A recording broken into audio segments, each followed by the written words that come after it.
Ladrões da Alegria, de Hernandes Dias Lopes. Capítulo 1. As circunstâncias. O capítulo 1 de Filipenses fala sobre este ladrão. Muitas vezes nossa alegria é roubada por circunstâncias adversas e até trágicas, que golpeiam a porta da nossa vida ou até mesmo arrombam os portais da nossa alma. Fico imaginando o sonho dourado de uma jovem que sempre acalentou na alma o desejo de se casar com um homem cavalheiro, educado, amável, terno, virtuoso. Entra no namoro cheia de expectativa, assume o compromisso do noivado com a alma em festa e com o coração embandeirado. O relacionamento é regado de amor, a poesia não falta. O brilho nos olhos, as atitudes nobres, a lhaneza no trato, tudo faz crer que será um casamento maravilhoso.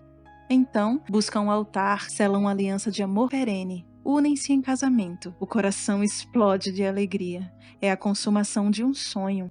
Pouco a pouco, aquela jovem esposa começa a notar algo estranho. Aquele homem vai se tornando rude, áspero, duro no seu falar, descortês nas suas atitudes, ferino nas suas palavras, descaridoso nos seus gestos. Revela-se um homem grosso, mau, impiedoso, infiel, insolente, irresponsável. E aquele doce sonho vai se transformando num doloroso pesadelo. O lar, que parecia um ninho cálido de afeto, vai se tornando um cenário pardacento, uma arena de amargura, um palco de tortura emocional. O jardim luxuriante do romantismo agora vira um deserto cheio de cactos. O brilho foge da face, a poesia morre no coração. O amor é sufocado e soterrado sem clemência. As promessas feitas no altar são pisadas com escárnio e esquecidas com descaso. Parece até que prometeram arruinar a vida um do outro, arrebentar e infernizar a vida um do outro. De repente, dessa relação que nasceu bela como uma flor, só restam os espinhos que ferem e sangram. Perderam na caminhada a alegria e só ficaram os destroços de um casamento desfeito nas barras de um tribunal, quebrado pelo divórcio. O amor foi trocado pelas feridas que sangram, os filhos agredidos, partidos, arrebentados emocional e psicologicamente, ficam mais pobres, mais fracos, mais inseguros, mais traumatizados, mais vitimizados pelos preconceitos. E como não tomarmos cuidado, essas circunstâncias podem levar embora a nossa alegria. Tenho visto em meu pastorado tanta gente machucada, ferida, traumatizada com separações que abriram feridas profundas que se recusam a sarar. Tenho visto filhos esmagados pela decepção, torturados pela dor do abandono, colhendo o resultado desastroso do casamento fracassado de seus pais. Tenho acompanhado muitos pais que na primavera da vida conjugal sonharam com a chegada dos filhos. De repente, o silêncio do lar é quebrado pelo choro de uma criança. Os pais, cheios de sonhos e ricas expectativas, debruçam sobre o berço e esboçam uma pergunta, abre aspas. O que virá a ser, pois, essa criança? Fecha aspas. Fazem planos, traçam metas, emolduram quadros lindos na mente para adornar o futuro dos filhos. Nessa empreitada, enfrentam como gigantes lutas ferrenhas, passam noites indormidas, madrugadas insones, investem tudo, a própria vida, na vida dos filhos. Querem o melhor para eles, aspiram grandes coisas para os filhos. Para isto, estão dispostos a enfrentar qualquer sacrifício. Mas, infelizmente, muitos pais sorvem o cálice amargo de uma dura realidade ao verem seus sonhos se desfazendo quais castelos de neve, quais montanhas de açúcar no temporal. Aquele filho, criado com tanto amor, vai se tornando um adolescente rebelde, irreverente, ingrato, mundano.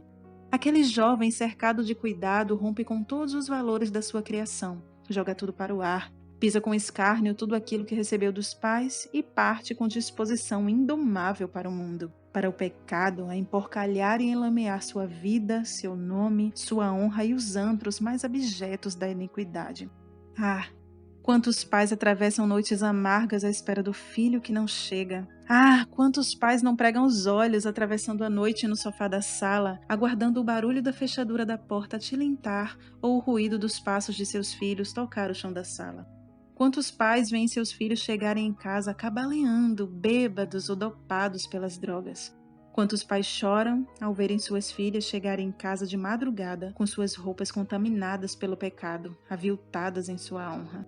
Quantos pais choram com profundo desgosto ao verem os filhos arrastados nas torrentes caudalosas do vício, perdidos e enfeitiçados pela sedução do mundo, enganados pelos laços do diabo, presos nas teias mortais do pecado. Ah, se não tomarmos cuidado, essas circunstâncias podem roubar nossa alegria e nos tornar secos, como os cactos do deserto. Conheço muitas pessoas que curtem hoje a dor da falência, pois naufragaram em seus negócios, sucumbiram financeiramente, foram golpeadas pela bancarrota e estão na lona. Outras pessoas foram vitimadas de uma catástrofe e perderam da noite para o dia tudo o que construíram ao longo de vários anos. Certo dia, pregando em uma igreja, após o sermão, um homem veio ao meu encontro e, chorando convulsivamente, me abraçou e me disse: Pastor, tudo que eu construí em 20 anos de trabalho, o fogo devorou em meia hora. Um incêndio monstruoso queimou sua loja e só restou um rastro de cinza. Não poucos também são aqueles que vivem o drama cotidiano de uma vida financeira escassa, que bebem de uma fonte quase seca. Ainda aqueles que passam pelo drama do desemprego ou vivem o constante pesadelo da possibilidade de ser mandado embora e despejado no mercado de trabalho cada vez mais saturado e concorrido. Milhares de jovens saem da universidade com um canudo na mão e encontram diante de si portas trancadas e perdem o ideal, abortam os sonhos ou correm atrás de novas chances fora do país. Essas tensões são verdadeiros ladrões da alegria. Ainda contemplo aqueles que viram o castelo de seus sonhos ruírem ao terem que enfrentar a realidade sombria de uma enfermidade súbita, que chega sem pedir licença, que resiste a todos os esforços, que vai drenando as forças, que vai estiolando o vigor, minando as energias e desbarrancando toda a esperança de um futuro promissor. A doença implacável não respeita idade, nem sexo, nem posição social. Ela chega e arranca dos nossos braços aqueles a quem amamos, deixando em nosso peito um vazio, uma dor, uma profunda saudade. São ladrões que podem roubar a nossa alegria. O ano de 1982 foi um tempo doloroso para a minha vida. Estava começando o meu ministério na primeira igreja presbiteriana de Bragança Paulista, São Paulo. Já no ano de 1981, último ano do seminário, fiquei doente, na época que estava preparando minha tese. A saudade de casa, a falta da presença materna, a escassez de recursos para um tratamento adequado, tudo isso me fazia triste. Mas quando estava envolvido em minhas preocupações, recebo a dolorosa notícia que meu irmão mais velho havia sido vítima de atentado e que um homem havia lhe desferido 11 golpes de faca e ele estava à beira da morte. Meu coração gelou, minha alma ficou coberta de dor. Estava a mais de 1.200 quilômetros de casa. Naquela noite não dormi. Viajei às pressas para ver meu irmão, com medo de não encontrá-lo vivo mais. Quando cheguei, a situação era dramática. Meu irmão estava à morte. Além de sua situação crítica, havia muita revolta contra a pessoa que o havia esfaqueado. Nem bem entrei no quarto onde meu irmão estava todo entubado, outro irmão mais novo, Hermes, chamou-me em particular e me disse: Nosso pai está gravemente enfermo. Ele está com câncer. Naquele momento, parece que o chão fugiu debaixo dos meus pés. Senti como que um soco em meu peito. Parecia que uma tempestade açoitava minha alma, não a deixando sossegar. Deus, porém, me socorreu. Meu irmão, depois de 30 dias, balanceando entre a vida e a morte, recuperou-se. Meu pai foi operado e tudo voltou a ficar mais calmo. Então, em 1982, comecei meu ministério. Tudo parecia calmo, até que no dia 2 de agosto daquele mesmo ano, recebi a notícia que meu irmão Hermes havia sido assassinado por um primo em primeiro grau de sua esposa. Foi um golpe doloroso demais. É infinitamente mais doloroso perder um ente querido assassinado. É o vazio da perda misturado com a revolta e o medo das futuras consequências. São muitos sentimentos para serem administrados.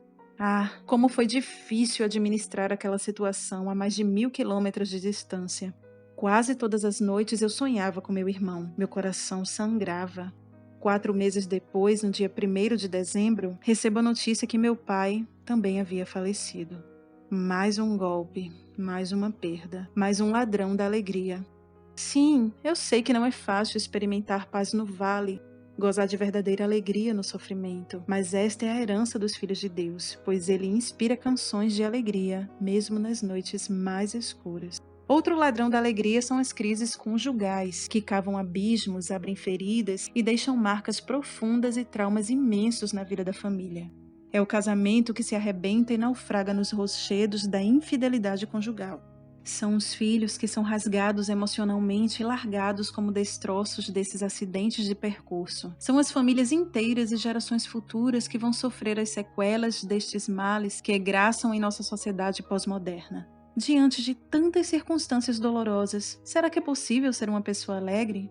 Falar em alegria no mundo que geme no estertor da morte não seria estoicismo? Não seria utópico? É bom recordar que Paulo não fala de alegria de uma forma teórica. Ele não é um catedrático togado, empoleirado na tribuna de uma escola, blasonando palavras bonitas, derramando uma verborragia piegas. Não, Paulo é um guerreiro que aprende a ser feliz e a viver contente na urdidura da batalha, no fogo cruzado da guerra, nas trincheiras da luta.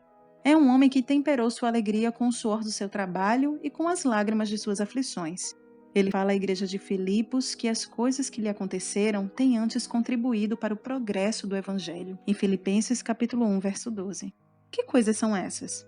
Eis como foi sua jornada. De perseguidor implacável dos cristãos, tornou-se um homem convertido. Na estrada de Damasco, conheceu Jesus a quem perseguia. Ficou cego diante do fulgor da glória de Cristo. Seu coração, cheio de ódio, foi trocado por um novo coração. Ali em Damasco foi curado e revestido com o Espírito Santo. Ali anunciou a Jesus, Atos capítulo 9, 20 e 21. Dali foi para a região da Arábia, onde ficou cerca de 3 anos, fazendo uma reciclagem em sua teoria. Gálatas capítulo 1, versos 15 a 17. Leu com sofreguidão o Antigo Testamento, encontrou com clareza as profecias messiânicas. Agora tudo estava claro. Jesus era verdadeiramente o Messias, o Cristo. Então, ele volta para Damasco, Gálatas capítulo 1, verso 17. E agora não apenas prega, mas demonstra acuradamente que este Jesus é o Cristo, Atos capítulo 9, verso 22. Sua exposição é minuciosa, meticulosa e precisa. Entretanto, em vez de ser acolhido, perseguem-no. Precisa fugir da cidade para salvar sua vida. Atos capítulo 9, versos 23 a 25.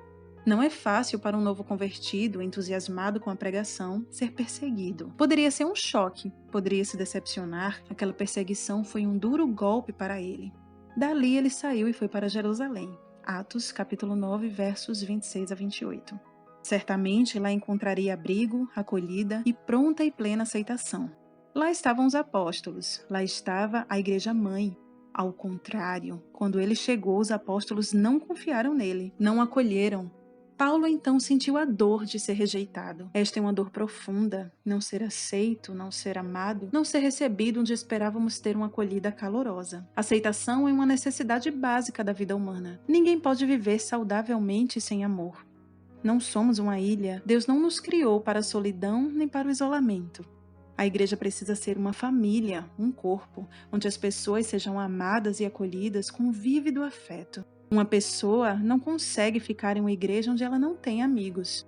Paulo não encontrou abrigo na igreja de Jerusalém a partir dos seus próprios líderes, os apóstolos. Isso certamente foi um golpe. Ele não se abateu, não deixou que a sua alegria fosse roubada. Foi então que apareceu Barnabé, o filho da consolação, para abraçá-lo, recebê-lo, valorizá-lo e integrá-lo na vida da igreja. Atos 9, verso 27. Barnabé sempre investiu na vida dos outros. Atos capítulo 4, versos 36 e 37, capítulo 11, versos 22 a 26 e capítulo 15, versos 37 a 39. Sempre buscou ajudar alguém, sempre foi uma fonte de consolo para os abatidos. Agora, Paulo está entrosado, seu ministério deslanchando. Seus sonhos eram elevados, tinha projetos arrojados no coração. Evangelizar a cidade de Jerusalém e ganhá-la para Cristo.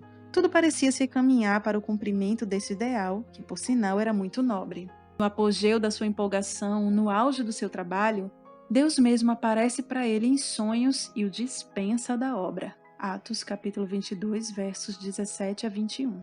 Deus manda arrumar as malas e sair de Jerusalém, dizendo que o povo não ia lhe dar ouvidos. Paulo não entende. Paulo discute com Deus, argumenta e expõe sua discordância. Ele queria ficar, ele queria fazer ali um grande ministério. Para ele, Deus estava cometendo um erro estratégico, tirando-o de cena. Deus, porém, não muda. É Paulo quem precisa mudar e mudar-se. E diz o texto sagrado em Atos capítulo 9, verso 31, que quando Paulo arrumou as malas e foi embora, a igreja começou a crescer e a ter paz. Esse foi um doloroso golpe no orgulho desse homem. Parecia que ele era um estorvo e não uma bênção. É que Deus estava tratando com ele. Deus estava mostrando para ele que tudo depende do céu e não da terra, de Deus e não do homem. Deus deixa Paulo cerca de 10 anos em Tarso, no anonimato, no silêncio, de molho, esquecido, sem projeção, longe de holofotes, das multidões, do assédio das pessoas, da plataforma. Deus deita por terra toda a sua vaidade, esvazia-o de todas as suas pretensões, golpeia seu orgulho e põe um machado na raiz de seus projetos mais acalentados. Deus está mostrando que quem dirige é Ele e não o homem. Primeiro devemos nos esvaziar de nós mesmos para sermos cheios de Deus. Os nossos sonhos devem parecer para que os de Deus se tornem realidade em nossas vidas. Não é a vontade do homem que deve ser feita no céu, mas a vontade de Deus que deve ser cumprida na terra. Depois de 14 anos de convertido, quando explode um avivamento em Antioquia da Síria, Barnabé mais uma vez se lembra de Paulo e vai buscá-lo. Atos, capítulo 11, versículos 25 a 26. Agora encontra um homem certamente mais humilde, mais quebrantado. Durante 1 ano eles ensinam a palavra em Antioquia com resultados extraordinários. Atos capítulo 11, verso 26. Então o Espírito disse para separar Barnabé e Saulo para a obra missionária. Atos capítulo 13, verso 2. Perceba você que o tratamento de Deus com ele não terminara. Os escolhidos são Barnabé e Saulo, e não Saulo e Barnabé. Você já foi segundo alguma vez? Você já ficou no time de reserva alguma vez? Você já experimentou a realidade de ter sempre alguém fazendo sombra em você? Você já teve a sensação de que você é sempre o último e não o primeiro? Pois foi certamente isso que Saulo sentiu. Ninguém consegue ser um líder sem primeiro ser humilde e respeitar a liderança do outro. Antes de Deus colocar Davi no trono, ele o quebrantou, tirando o Saul que estava em seu coração. Deus gosta de trabalhar com homens quebrantados. Deus trabalhou primeiro em Paulo, para depois usá-lo. Primeiro Deus opera em nós, para depois trabalhar através de nós. Barnabé e Saulo partiram para a primeira viagem missionária sob a ordem e a direção do Espírito Santo e bênção e comissionamento da igreja. Atos capítulo 13, versos 3 e 4. Eles não eram aventureiros nem estavam fazendo turismo, estavam no centro da vontade de Deus. Agora, Paulo está pronto para ser o líder. Agora ele sabe que sua suficiência não vem dele, mas de Deus. Segundo Coríntios, capítulo 2, versos 14 e capítulo 3, versículo 1 a 6. Agora ele descobriu o que é passar da antiga para a nova aliança. Antes, tudo dependia dele e nada de Deus. Agora, tudo depende de Deus e nada dele. Agora vive não ele, mas Cristo nele. Gálatas capítulo 2, verso 20. Agora sua vida, seu modelo, seu alvo e sua força é o Senhor Jesus. Eis que algo trágico acontece-lhes nessa viagem missionária. Esperavam que tudo aconteceria às mil maravilhas, sem nenhum transtorno, sem nenhum acidente, pois estavam fazendo tão somente a vontade de Deus e cumprindo a agenda do Espírito. Quando chegaram em Listra, Paulo é apedrejado e arrastado da cidade como morto. Atos capítulo 14, verso 19.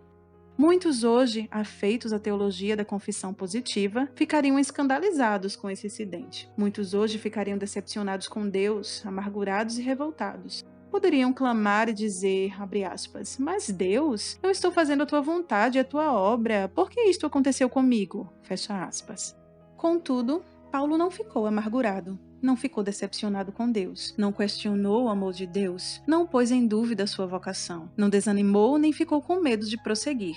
Pelo contrário, seguiu adiante com heroísmo e determinação. Muitos missionários deixaram o lar, a pátria, o conforto e foram para terras distantes, sofrendo o perigo de doenças endêmicas, vivendo longe de todo o conforto, sem perder o brilho da alegria. Carlos Studd, fruto do ministério de Dwight Moody na Inglaterra, deixando para trás sua riqueza e fama de excelente esportista, abraçando a obra missionária, ao ser questionado sobre o sacrifício que estava fazendo, respondeu: se Jesus Cristo é Deus e Ele deu a sua vida por mim, então não há sacrifício que eu possa fazer por amor a Ele.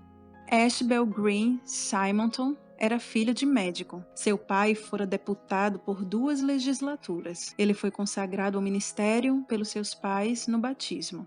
Ao terminar seu curso no seminário de Princeton, recebeu vários convites para pastorear igrejas grandes nos Estados Unidos. Seu chamado ministerial, porém, era para o Brasil. Muitos amigos tentaram demovê-lo, alertando-o para os perigos e desvantagens de deixar o conforto para vir para um país pobre. Então ele respondeu: não há lugar mais perigoso para um homem do que fora da vontade de Deus. Porém, o lugar mais perigoso é totalmente seguro quando se está fazendo a vontade do Senhor. Precisamos ter a postura daquele comandante que enfrentou uma grave tempestade e, alertado sobre os perigos que conspiravam contra eles, respondeu: viver não é preciso, importa navegar. Foi por isso que Paulo empreendeu uma segunda viagem missionária. Queria ir para a Ásia, mas Deus mudou o rumo de sua jornada e o levou para a Europa. Atos capítulo 16, versos 6 a 10. Em Filipos, foi açoitado em praça pública. Atos capítulo 16, versos 19 a 26. Foi preso e acorrentado no tronco. Foi envergonhado, aviltado, insultado e ferido. Poderia estar curtindo sua revolta e decepção. Poderia estar questionando o amor de Deus. Poderia estar duvidando da direção do Espírito. Mas não. À meia-noite, com o corpo ensanguentado, canta e ora na cadeia. Da sua alma brota não murmuração, mas louvor. Dos seus lábios promanam não revolta, mas oração triunfante. Quanto mais lhe ferem, mais exala o perfume de Cristo. O apedrejamento, os açoites, a prisão, os apupos da multidão, tresloucada e sangue sedenta não roubaram sua alegria. Por isso, vê nascer na cadeia uma igreja na Europa, com a conversão do próprio carcereiro. Dali vai para Tessalônica, e a cidade se alvoroça com a sanha dos perseguidores. Atos capítulo 17, verso 5. Parte para Bereia, e a oposição feroz não se ausenta dele. Atos capítulo 17, verso 13. Chega em Atenas e o chamam de tagarela. Atos capítulo 17, verso 18. Vai para Corinto e o acusam no tribunal, julgando-o como um impositor. Atos capítulo 18, verso 12. Paulo parece um homem de aço, suporta açoites, cadeias, frio, desertos, fome, perigos, naufrágios, ameaças, sem perder a alegria. Eis como ele relata sua própria experiência.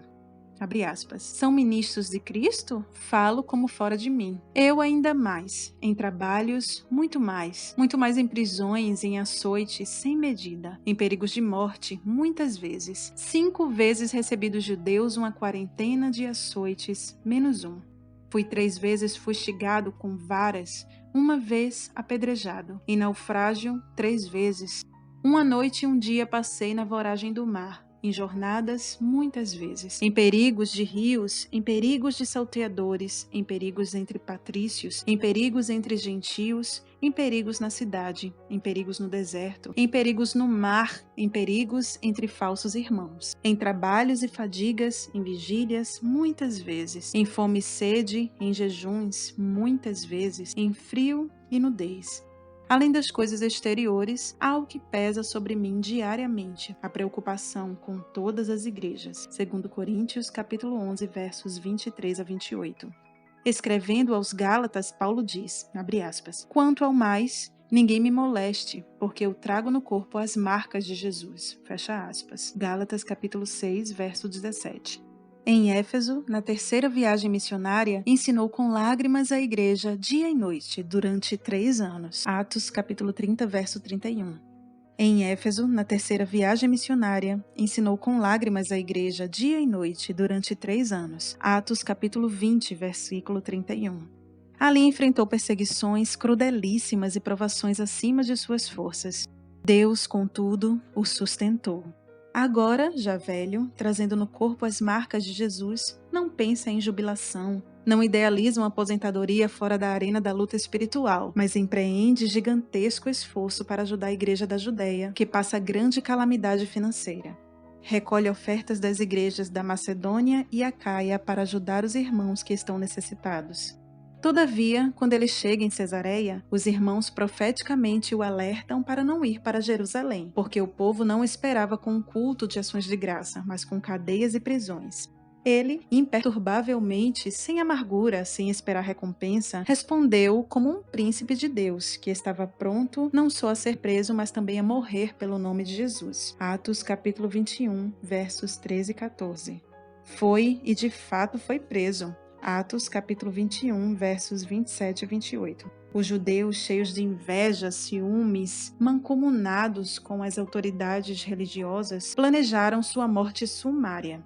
Ele então foi escoltado para Cesareia e ali preso foi acusado injustamente durante 2 anos no governo de Félix e Festo. Atos capítulo 23, versos 31 e 22, versos 1 e 9.